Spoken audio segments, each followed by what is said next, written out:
Nós temos pouco tempo para perguntas, porque nós avançamos bastante no horário, mas as perguntas convergiram para um tema, que, na verdade, é bastante amplo ao mesmo tempo, mas várias perguntas, Pedro César, Márcia e Tatiane, Ana Chiesa, Luciana Lino, Camila Rocco, Cleide, Carla Duprá, Rangel Barbosa, Cleide, obrigado pelas perguntas. E o que essas perguntas estão querendo saber, essas pessoas, se tivermos que melhorar rapidamente a qualidade das creches no Brasil, quais são as prioridades, na sua opinião? Então, umas perguntas apontam o currículo, outras apontam o gasto, aumento de gastos, outras falam da formação dos profissionais. Então, eu acho que, para resumir tudo isso de uma maneira sintética, se vocês pudessem, em 5 minutos, apresentar, na visão de vocês, qual seria a prioridade para melhorar a qualidade da educação infantil, eu acho que a gente responderia, de algum modo, todas essas perguntas, dadas as limitações que a gente tem de tempo.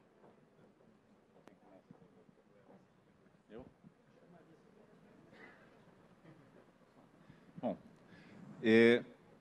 eu acho que tem três... Se eu hoje estivesse à frente dessa decisão, eu acho que tem 3 coisas que me vêm à mente, tá certo? Algumas baseadas em conclusões mais científicas, outras em evidência anedótica. Eu acho que esse problema da rotatividade é muito sério, tá certo? Especialmente nos municípios mais pobres. Eu acho que essa questão interage com os requerimentos de qualificação que têm sido impostos também pela legislação, né, que agora requer ensino superior para as educadoras, e uma pessoa com ensino superior tem também um custo de oportunidade muito alto de ir para outros empregos. Então, se quer aumentar o sarrafo, precisa também pensar em como é que mantém, mas essa história do vínculo, para mim, é uma coisa bastante importante. Eu acredito no treinamento, eu acho que uma ênfase maior em... E o treinamento, acho que ele passa por 2 coisas. Uma é ensinar, tanto nas faculdades quanto nos cursos de especialização, o que são os marcos do desenvolvimento, quais são os tipos de estímulo e de atividades, as opções, quer dizer, a caixa de ferramentas, expandir a caixa de ferramentas das pessoas que estão envolvidas nessa atividade, é fundamental, né? Quanto também um treinamento mais prático, né? Eu acho que menos teórico. E a terceira coisa é um pouco medir. Eu sei que é controverso, mas eu acredito pouco em uma política pública que atinja a todos e não poucos, e que não passe, de alguma maneira, por medir. Porque medir é quando você comunica o que funciona, o que não funciona, é quando a sociedade se mobiliza, tá certo? Então, precisa saber como usar a medida, o que medir, né? E eu entendo também que nisso existe um impulso muito grande para medir, para se priorizar por parte das pessoas que estão envolvidas nesse processo decisório, medidas que logo depois você consiga associar com dinheiros para poder dizer quanto custa a qualidade e pedir dinheiro em Brasília. E as medidas de processo ficam sempre para trás nisso, certo? A prioridade passa a ser sempre... Então, eu acho que tem que medir mais e medir processo. Mesmo sendo mais caro, mesmo sendo mais politicamente polêmico, porque eu também sou professor, você também é, ninguém gosta de ter uma câmera te filmando ou uma pessoa no fundo da tua sala anotando, mas eu acho que é importante. Boa. Eu acho assim, a primeira parte da pergunta que o Naércio resumiu é se tem alguma coisa que pode resolver rápido. Aí eu vou falar para vocês, já estou bem velhinha na área, eu acho que nada vai resolver rápido. Eu acho que é um processo e ele está em momentos diferentes, em diferentes meios, em diferentes grupos, em diferentes meios, em diferentes regiões, etc.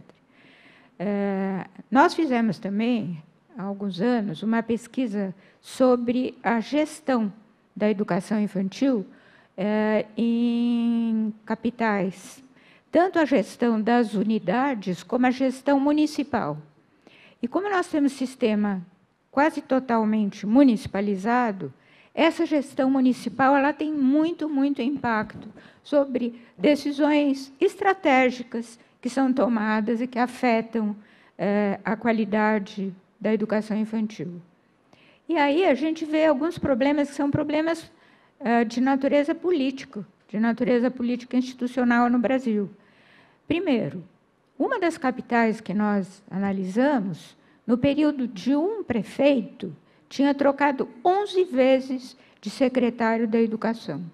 Então, nós estamos falando da rotatividade das professoras, a rotatividade dos diretores, a maioria dos diretores escolhidos por critérios políticos, não por critérios de mérito, nem pelo sistema que muitos municípios estão utilizando, de eleição, que existem vários problemas aí, mas pelo menos é um pouquinho mais aberto, mas por critérios políticos no sentido estreito da palavra.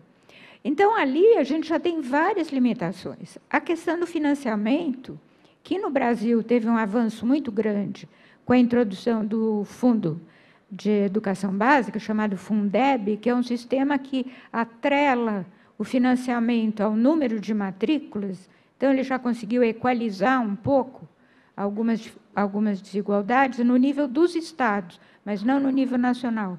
Então, esse sistema ele tem um controle na saída do dinheiro, mas ele não tem controle nenhum no emprego do dinheiro. Então, na saída ele tem um controle, o dinheiro sai em função das matrículas existentes, mas ninguém vai depois ver se realmente o dinheiro que saiu para a educação infantil foi utilizado na educação infantil e não foi utilizado em outra etapa educacional ou em outra coisa. Então, nós temos aí alguns problemas estruturais. No nível das unidades, a nossa pesquisa mostrou também uma coisa interessante. Naqueles municípios onde existe um profissional, que no Brasil se chama coordenador pedagógico, orientador pedagógico, que seria um pouco aquele mentor, não é, que foi mencionado, só que ele faz parte da equipe da unidade e que supostamente deveria estar conversando com os professores sobre o seu trabalho, observando as salas, observando o trabalho dos professores, dando retorno, etc. Muito poucos coordenadores pedagógicos, pessoas que ocupam essa posição, fazem isso. Quer dizer, a sala do professor, o professor com a sua turma, seja ele professor, seja um sucedâneo, que se chama auxiliar, que daí não precisa ter formação nenhuma, isso é uma caixa preta, é um domínio do professor, isso é uma questão cultural nossa. Até a própria pessoa que tem por função supervisionar a atuação do professor na unidade não se sente com autoridade para isso. E muitos dos coordenadores pedagógicos que responderam ao nosso questionário fizeram a seguinte observação no final: muito obrigada por dizer para a gente o que nós devemos fazer. Isso por causa das perguntas que tinha no questionário. Então, isso mostra que aquele profissional nem sabe o que ele precisa fazer naquela posição, né? E que não se sente com autoridade para isso. Então, nessa questão mais assim, do que nós chamamos da caixa preta educacional, que também existe no fundamental, no médio, no superior, etc., no caso da educação infantil, ainda precisa ser quebrado, né, nesse sentido. Então, por isso, eu acho que nós temos uma dificuldade aí, porque eu concordo com o Daniel, que a gente tem que ter uma avaliação, o controle social sobre o uso do dinheiro público tem que ser grande aqui no Brasil, não se cobra nada, né, das famílias aqui. Nós temos uma população muito pobre que não teria como pagar, mas, assim mesmo, não se cobra nada, a não ser nas conveniadas, que às vezes se cobra alguma coisa, pouca coisa, né? E aí eu acho que talvez isso possa servir de estímulo, a gente quebrando um pouco essa caixa preta, ou seja, entrando na interação do educador com as crianças, que é fundamental, e todas as pesquisas têm mostrado que isso é fundamental. E a questão também, que eu concordo com a análise do Daniel, em relação a esses resultados que vêm de outros países, tipo assim, o tamanho da turma não influi, a qualificação do professor não influi. Vejam bem, aqui, claro que nós estamos falando de dois exemplos extremos, né? O Brasil e a Suécia.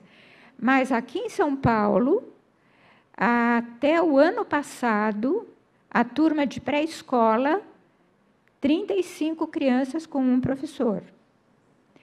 Para esse ano, foi mudado para, no máximo, 29 crianças para um professor. Vejam, são crianças pequenas ainda, crianças de 4 anos, crianças de 5 anos.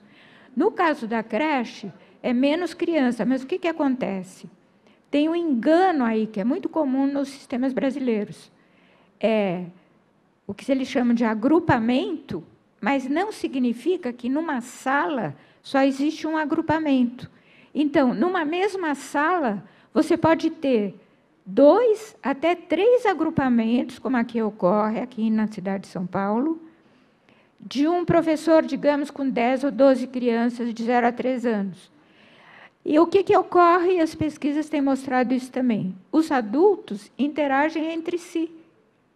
Eles não interagem com o seu agrupamento. Isso é humano, né? E, então, é preciso distinguir o que é a quantidade de adulto por criança do que é a quantidade de turma, de criança por turma. É uma diferença sutil, mas ela é muito importante na prática.